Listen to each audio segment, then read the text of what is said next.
Te damos la bienvenida a las predicaciones del legado del reverendo Rolando Gutiérrez Cortés. Esperamos que sea de bendición e inspiración para tu vida.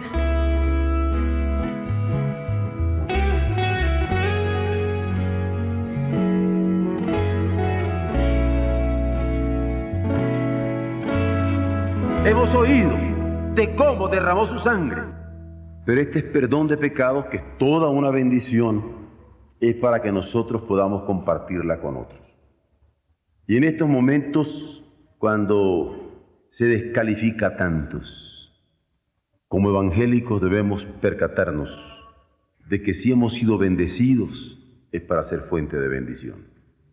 Porque si hemos sido redimidos en el perdón de nuestros pecados, es para ofrecerles a otros este evangelio de que Dios nos ama y nos perdona en Jesucristo nuestro Señor.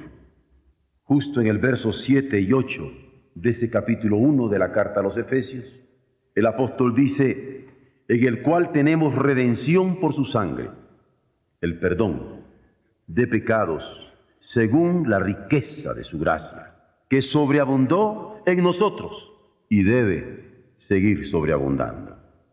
En ese espíritu decimos bienvenidos a nuestra iglesia. En ese espíritu decimos bienvenidos a esta congregación que se reúne en el nombre del Señor, buscando tu oportuno socorro y adorándole de todo corazón. Decimos bienvenido a nuestra iglesia local o a cualquier congregación en donde hermanos nuestros, con esta misma convicción, están buscando de Dios el oportuno socorro que nos ofrece en Jesucristo nuestro Señor. Porque queremos edificarnos recordando que Dios ama con amor eterno, y el amor con que nos ha amado es amor que quiere tener también para otros.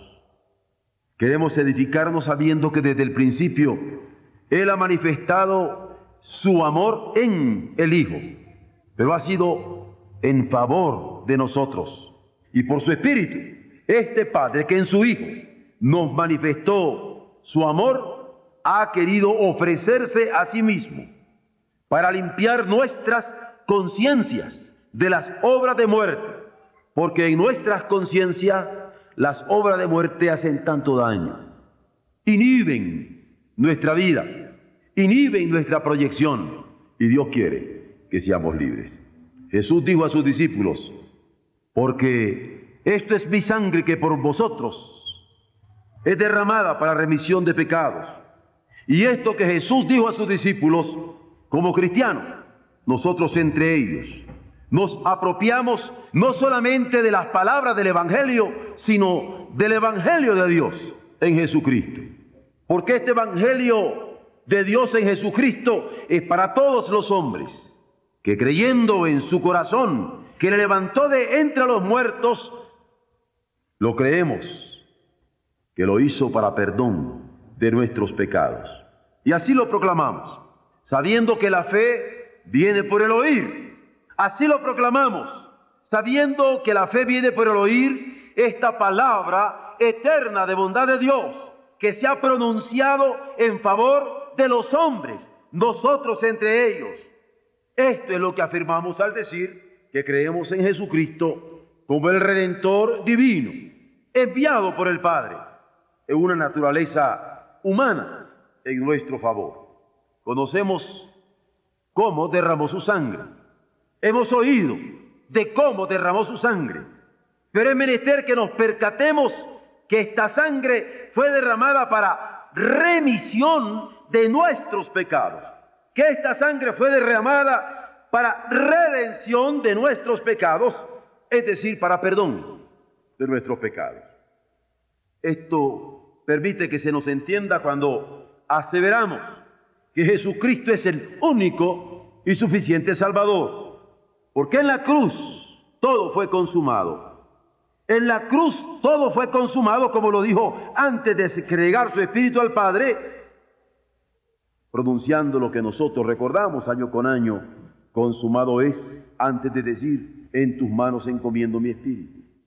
Y por ello esta cruz es símbolo de victoria, porque se ofreció por los pecados en un solo sacrificio para siempre. La carta a los Hebreos, en el capítulo 9, versos 24 al 26, lo registra: porque entró Cristo en el santuario hecho de mano, figura del verdadero, sino en el cielo mismo, para presentarse ahora por nosotros ante Dios, y no para ofrecerse muchas veces, como entra el sumo sacerdote en el lugar santísimo cada año, con sangre ajena.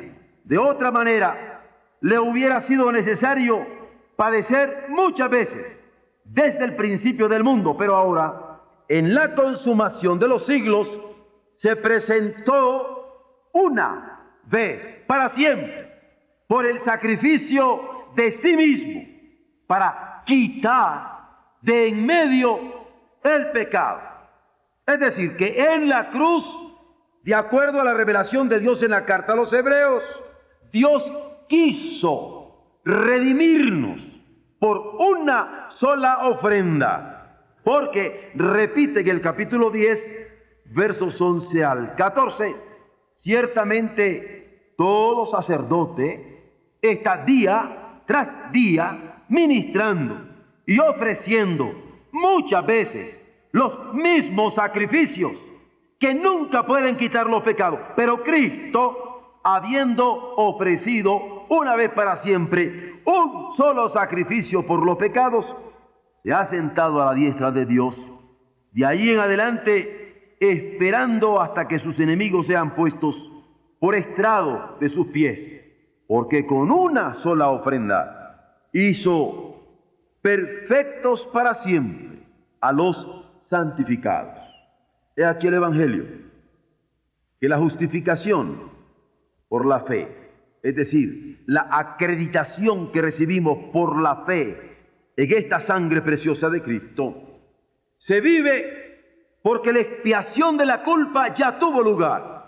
Se vive porque nuestra comunión con Dios es garantizada, porque con Cristo hemos sido sepultados juntamente a muerte por el bautismo, de modo que Jesucristo es el Señor, esa expresión que entraña personalmente el que es dueño de mi vida, justificando mis pecados por su sacrificio eterno y su ofrenda suficiente y perfecta. Yo me puedo dar cuenta que hay quien sufre porque, consciente de su pecado, conoce, como la Biblia lo declara, que la paga del pecado es muerte. Sin embargo, es una realidad que estamos ante dos eventos nada fáciles de aceptar: el pecado que cometemos, que es difícil aceptar que cometemos, y la sangre de Jesucristo el Hijo, el eterno de Dios. Recuerdo en cierta ocasión cuando fui interrogado sobre el por qué se insistía tanto en el arrepentimiento de nuestros pecados. Y es que no es fácil reconocerlo. Pero más aún me decían: ¿por qué tanto se insiste en la sangre del Hijo de Dios para limpiarnos? Y es que nada puede limpiar el pecado sino la sangre de Jesucristo, de acuerdo a la revelación bíblica. Claro que no es fácil reparar errores, y todos los hemos cometido. No es fácil rescatar faltas cometidas, y todos lo hemos experimentado. No es fácil borrar un pecado. Y decimos que no es fácil reparar errores porque solamente el ofendido puede restablecer la comunión que se ha lesionado por la ofensa que hayamos cometido contra Él. Y Dios sabe que hemos pecado y que lo hemos hecho tantas veces y poca nos hemos dado cuenta. Sin embargo, muchas otras lo hemos hecho y nos persigue un remordimiento fatal. Pero cuando nosotros nos percatamos de los errores que hemos cometido y los traemos como una carga de remordimientos, hemos de darnos cuenta que de eso se encarga Dios. Esta es la entrega de fe que en el Evangelio se nos pide hacer. Cuando decimos que no es fácil rescatar faltas cometidas, me doy cuenta que a veces es una enorme carga que traemos como padres, porque hay consejos que no dimos a tiempo, hay correcciones que no ejercimos en un momento, Hay atenciones que no se prodigaron cuando era necesario. Hay vacíos que han quedado en la vida de muchos que debimos ayudar y no lo hicimos. Y esto no es fácil rescatarlo. Pero la Biblia nos indica que aunque el pecado está en aquel que sabe hacer lo bueno y no lo hace, y por eso somos reos de estas faltas, de estas carencias, de estas ausencias que como padre pudimos haber tenido, Dios se encarga de esto. Hay esperanza para nosotros al haber ofrecido a su Hijo en sacrificio perfecto por estas faltas cometidas, estas carencias cometidas, estas fallas cometidas. Y cuando decimos que no es fácil borrar un pecado, es porque lo hemos cometido. Y una vez que lo hemos cometido, se ha constituido en hecho. Es decir, se ha tornado el pecado en una falla consciente. Y es más, se ha convertido en culpa personal. Y a veces queremos sustituirlo con una obra buena, que en ninguna manera hace contrapeso a la mala acción que ha sido cometida y ha dejado huellas de tragedia y consecuencias tristes en nosotros o en seres amados de nosotros. A veces consecuencias funestas y aparentemente irreversibles. Sin embargo, esos pecados que no son fáciles de borrar, de ellos se encarga Dios, por ellos muere Cristo. Esto es el Evangelio. Por eso, bienvenidos a esta confesión de fe, a loar a este Cristo, a bendecir este nombre. Bienvenidos a juntarnos con el mensaje eterno que en Pedro nos dice: no hay otro nombre debajo del cielo dado a los hombres en que podamos ser salvos, sino el de Jesucristo, hombre. O el de Pablo, cuando decía: hay un Dios, asimismo un mediador entre Dios y los hombres, Jesucristo hombre, o como el mismo Jesús lo afirmó: yo soy el camino, la verdad y la vida. Nadie viene al Padre sino por mí. ¿Por qué no saborear el perdón de los pecados y constituirnos en miembros de la congregación de redimidos, de esta comunión de santos que desde el perdón de pecados la constituye Dios? Cuando creemos en Él, Dios tenga misericordia de nosotros y nos permita ver, aceptar, asumir, gozarnos en el sacrificio del Calvario que por nosotros, cada uno de nosotros, fue hecho. Amén.